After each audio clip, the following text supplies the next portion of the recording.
My name is Kathryn Flynn. I go by she and her, and I live in Bloomfield, New Jersey, in the United States. And I am the proud parent of a transgender daughter who came out about 5 years ago. And we are Episcopalian.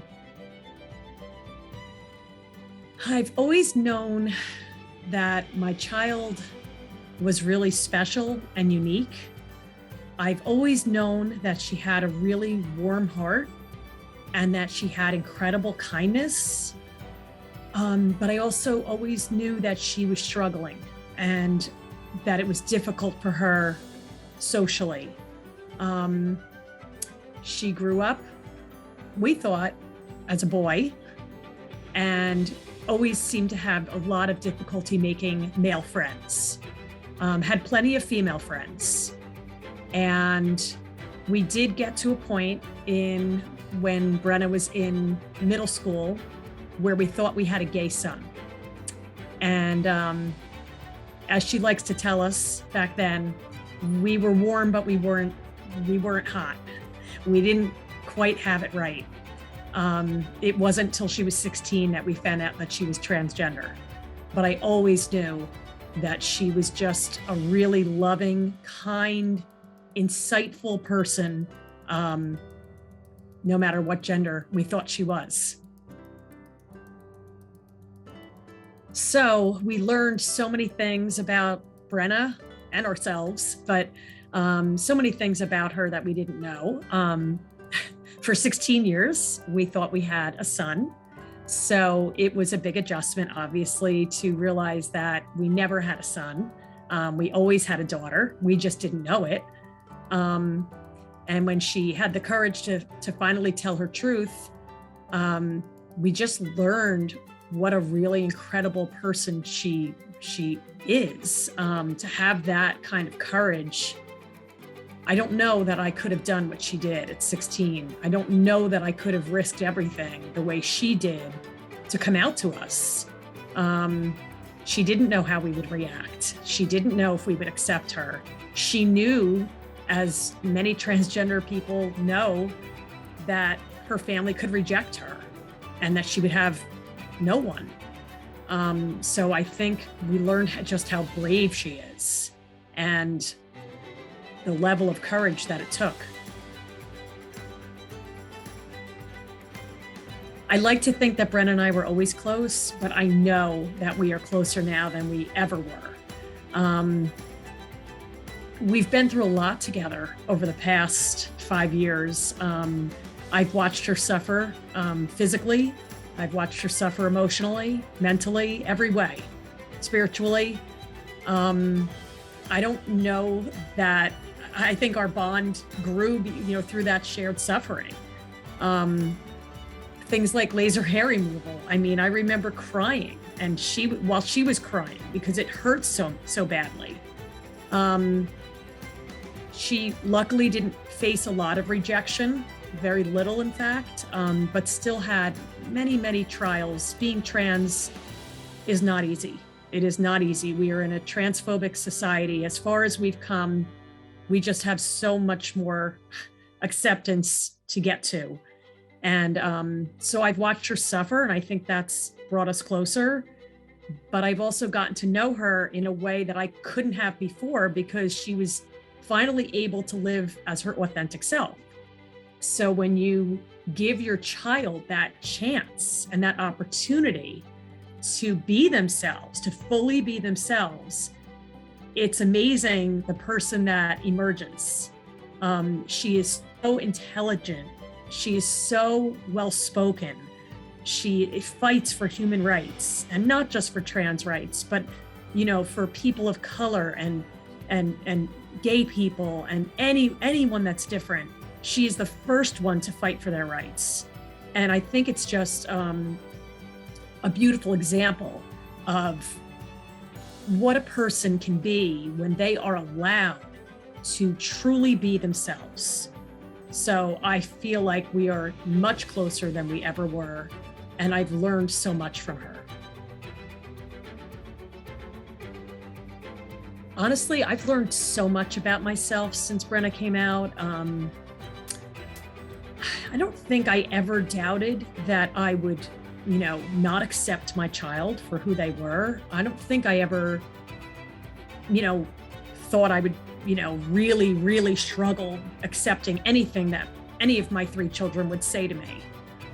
But it was a struggle. And to say, I think there's people that look at how far I've come over the past 5 years and say, oh, well, it was easy for you. And I'm glad they think that. I'm glad that I never seemed to be struggling, but it wouldn't be honest to say that I didn't struggle with it. It's not easy to think of this child, this person that you raised for 16 years, that you thought you knew everything about. And then you find out you don't even have the gender right.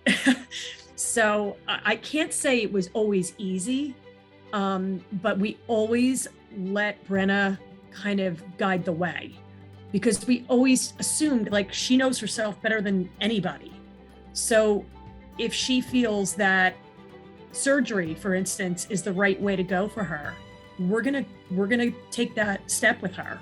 Or if she feels that, hair extensions are necessary or whatever, however big or small the decisions have been, we've always kind of let her guide us. And I think I've learned that you can always grow as a parent. Brenna was our youngest, so I think there's that feeling that parents have a lot of the time, like, oh, I've done this before, and I kind of know what I'm doing, and it's just, you can always grow as a parent and as a person. And I know I've grown. I'm much more accepting of others' differences. I hate to think that I was ever like a super judgmental person, but I definitely was more judgmental than I am. And I'm much less so now. Just silly things. Like if I saw the Starbucks barista with purple hair, I know in my mind, I used to think, oh, what's that? And now I don't know. Things like that are just so unimportant to me. And if anything, sometimes I wonder if they're part of the LGBTQ community, and I'll almost go out of my way to strike up a conversation with them because I want them to know that I'm an ally. So I think I've changed in just how I deal in my everyday life with other people. And I'm much more empathetic to people with differences, no matter what those differences are. And I'm much more confident in my belief system, and I stick to it. I've learned so much about God and my faith since Brenna came out. I was a practicing Catholic when she came out, but for probably a couple of years prior, I would say to my husband, I don't know how I feel about going to church every week, to a church that really wouldn't accept Brenna if it turns out that we have a gay son. Again, back then I had no idea that she was transgender. And it really bothered me. And I have gay friends as well who are wonderful people. And I just couldn't kind of mesh my personal beliefs with those of the Catholic Church. And so when Brenna came out, we switched to an Episcopalian parish. And we didn't know it at the time, but the pastor is actually gay, and she is married, and she's wonderful. And I just kind of knew that we landed in the right place. And it's just a very accepting parish. Everything is talked about, everything is discussed, and everyone is welcome. And that's something that's repeated all the time. And I spoke about Brenna at church once, and there happened to be quite a few young people in the crowd that day. And I directed my comments directly to them at one point. And I said, I want you to hear something that I wish my daughter had heard at her church. And that is, God made you exactly the way he intended. You are made in his image, and don't ever forget that. And while many people might reject that idea, you are absolutely perfect in God's eyes. And I truly believe that. I truly believe Brenna was meant to be transgender. I think she's a better person for having gone through so many trials and tribulations as a trans woman. And I think it really shaped who she is today, which is an outstanding human being. And I think my husband and I grew as a result, and just know with no uncertainty at all that we were meant to have 2 cisgender and 1 transgender child. That was always what our path was meant to be. And there was no mistake. I've heard people say it's a mistake. There's no mistake. Brenna always knew who she was. It took a long time for her to build up that courage to tell us who she was. But I know that God made her exactly as she is. There was total intention on his part to create her exactly as she is. I know that with all my heart. When Brenna was in middle school, we started to think that maybe we had a gay son. And we wanted to make it clear to her that it would be safe for her to come out to us. So we actually had a conversation with Brenna, I think she was in 7th grade, about gay people and our feelings about gay people, and that if any of our children happened to be gay, that we would be fine with it. And we would love them just the same. And she was quiet after that, didn't say anything. And I figured, okay, at least we laid the groundwork so that she would know when she's ready, if she has to tell us that she's part of the LGBTQ community, she'll know that it's safe to do so. But it wasn't till she was 16 that she asked me if we could talk. And it was just she and I at home. And I said, sure. And she said, you probably think I'm going to tell you I'm gay. And I kind of laughed and I said, well, are you? And she said, no, but I'm transgender. And I did not see that coming at all. Even 5 years ago, I just don't think the term transgender was nearly as commonplace as it is today. I had very little information about it. I think one of the first things I said was, do you mean like Caitlyn Jenner? And that was like my whole perspective on trans people was Caitlyn Jenner and, Chaz Bono. That was it. So it was a very difficult thing to understand because I had so little knowledge. And we talked for a couple of hours. I even questioned a few times. I said, are you sure you're not just gay? And she would laugh and say, no, Mom, I'm not gay. I'm trans. And she stuck her ground, but she never got impatient with me. And at one point she even said, Mom, I've known this for 16 years and you've only known it for 2 hours. So Brenna gave us the space to come around to this, if you will, in our own time. And when my husband came home that night, I told him that I had asked Brenna if it was okay for me to talk to my husband, to her father, alone. And I admit that I did that because I wasn't sure of his reaction. And if it was negative, I didn't want her exposed to that. But he was fine. He did say at the time, I don't think I'll ever understand this. I accept her and, I love her just the same, but I don't know if I'll ever understand it. And I remember saying, you don't need to, you just have to tell her you love her and you accept her. And of course, we weren't saying she and her back then. Pronouns take a while.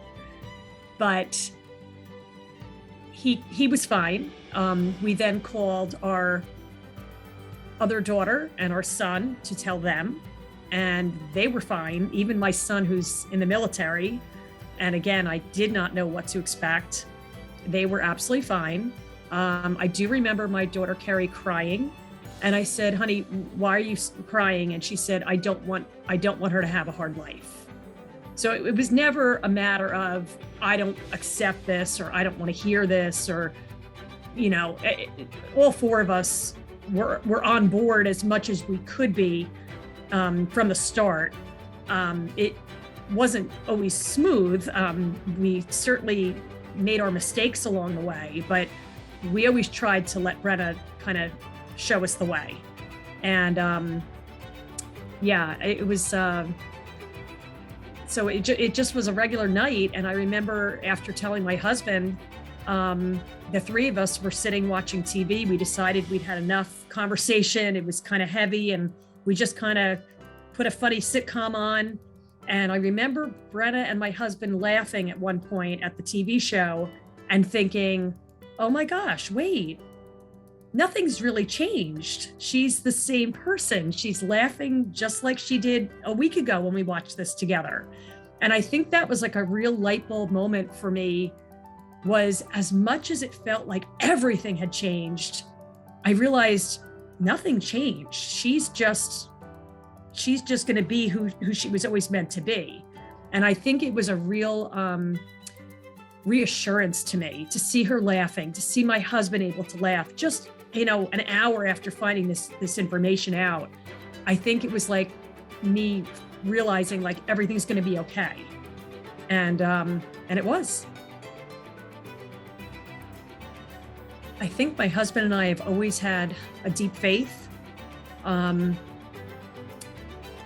always a level of spirituality in our relationship. We did meet at church, but I think we just always knew we had lost our first child when she was a week old.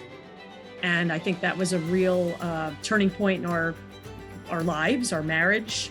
And I think when we were blessed with our next 3 children, we just knew, as most parents realize, but certainly we really knew what blessings they each were. So I think it was just a combination of having lost our first child and the faith that we always had in God and in people that kind of lent itself to our accepting Brenna as quickly as we did. And again, we were clumsy in our attempts in the beginning. There were lots of little errors, misgendering and misuse of pronouns, and not always understanding her needs. But we always tried to parent her from a place of love. And I think all of that came from just a deep-seated faith in God and a belief that no child is a mistake. And every child deserves to be loved and accepted exactly as they are.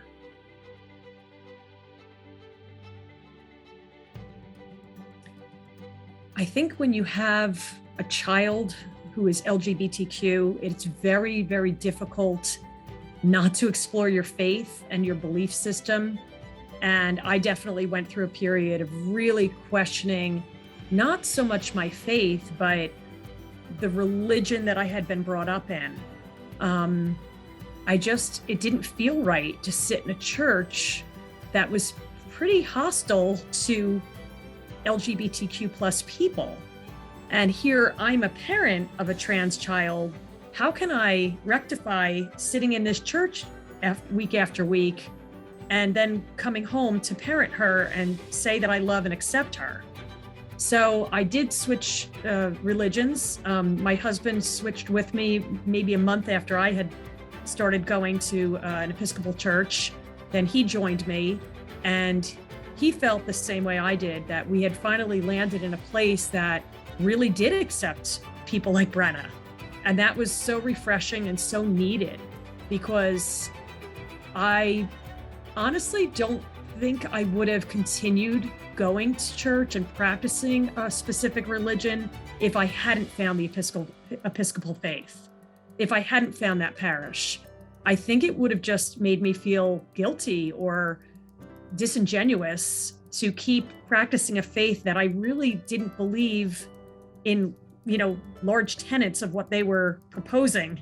I believe every LGBTQ plus person deserves to be part of the faith community, deserves to be treated equally, deserves to marry if they so choose, deserves to be able to adopt a child.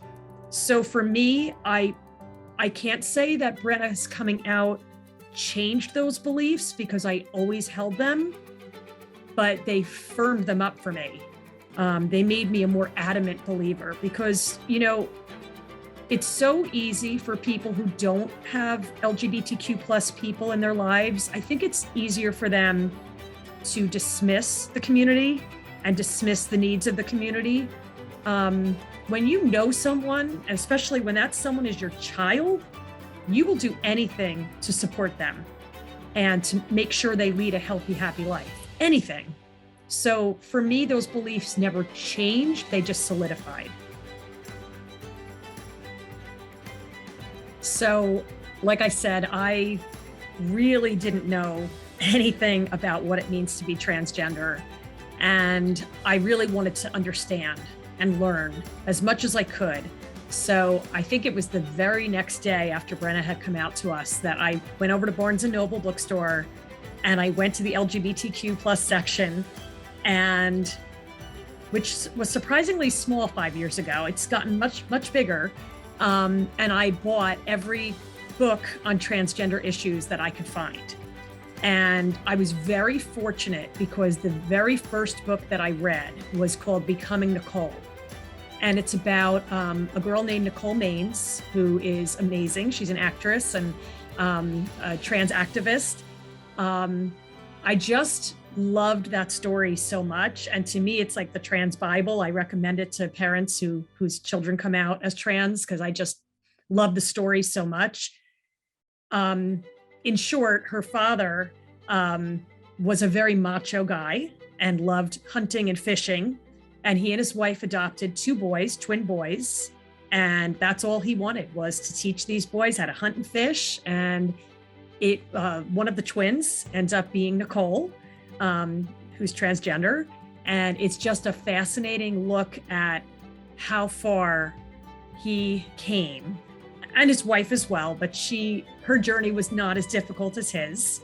And so in terms of learning about what it means to be transgender and learning from a parent's perspective as well, that book really helped shape, I think, my journey, because I realized, oh my gosh, if this macho guy who thought, he was going to teach his sons how to hunt and fish can become one of the leading trans activists in the country and fully accept his daughter for who she is, then certainly I can do it.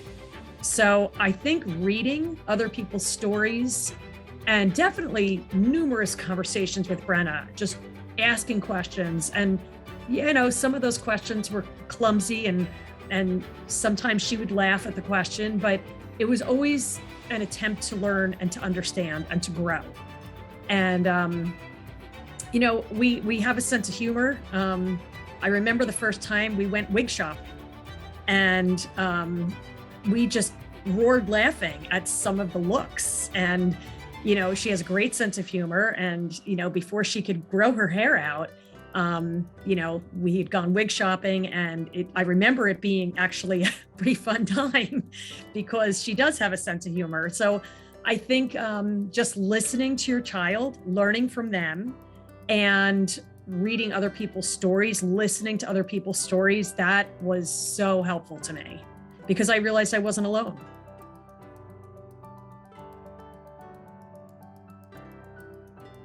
So it's been 5.5 years since Brenna came out. So we do not talk about her being transgender every minute of the day like we did in the beginning. Life has gone on and there's plenty of other things to talk about and to think about. But her being transgender certainly is still something that comes up, and it's still something that we have to consider or think about, and sometimes even deal with from time to time. One thing that I've learned is I thought when somebody makes a transition, it's a complete and there's no more dysphoria. And unfortunately, that's really not the case. So, there's still times when Brenna feels dysphoric. So, we try to support her through those times, just being there for her emotionally. We still take her lead on things. If she feels there's something she needs to do or wants to do to make herself feel better, we try to support her with that. I think in terms of my faith, I I've spoken at church, as I've mentioned. I've spoken to church groups. I've spoken to, school groups, teachers, for example, because one way that I feel that I can support Brenna is by getting other people to understand what being trans is like. Now, of course, I will never know what it's like to be trans, and that's usually how I start my talks. I don't know what it's like to look in the mirror and the person looking back at me doesn't match who I feel like, what I feel like inside. I will never know that torment. So I usually point that out.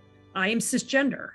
And so I will never fully understand what it's like to be trans. But I know my journey as the parent of a trans child. I know that very, very well. And I'm still living it.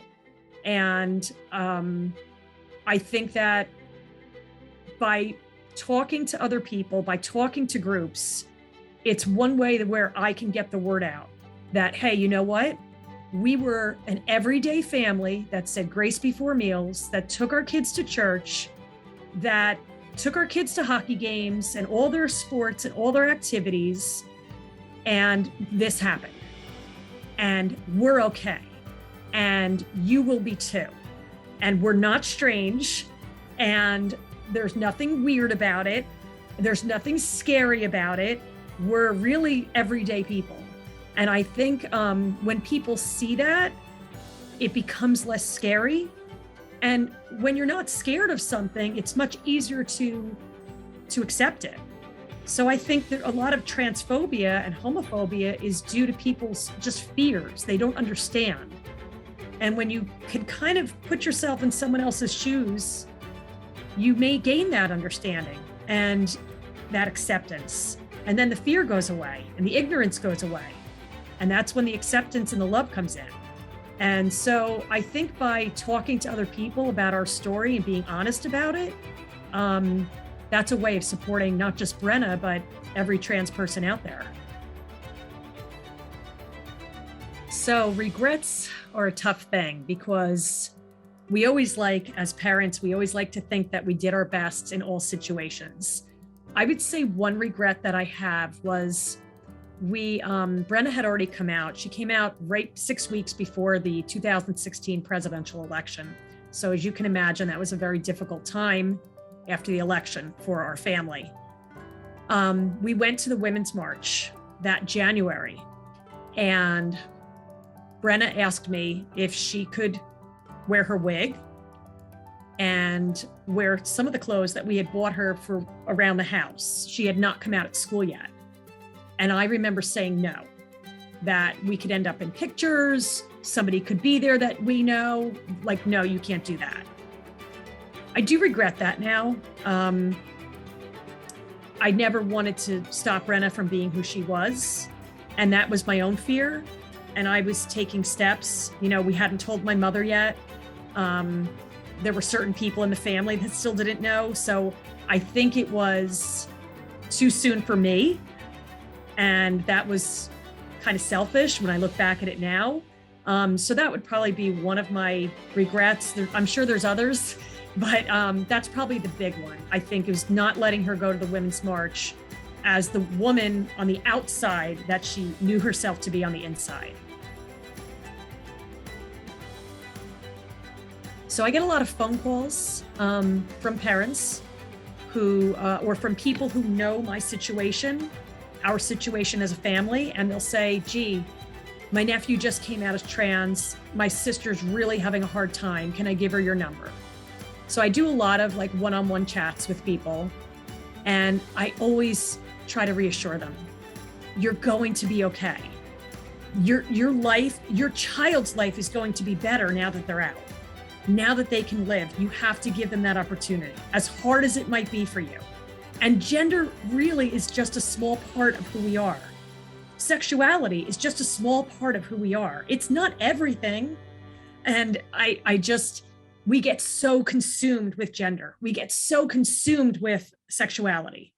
I see these big celebrations now called gender reveal parties, and it makes my head spin because you're not revealing your child's gender. You're only revealing your child's genitalia.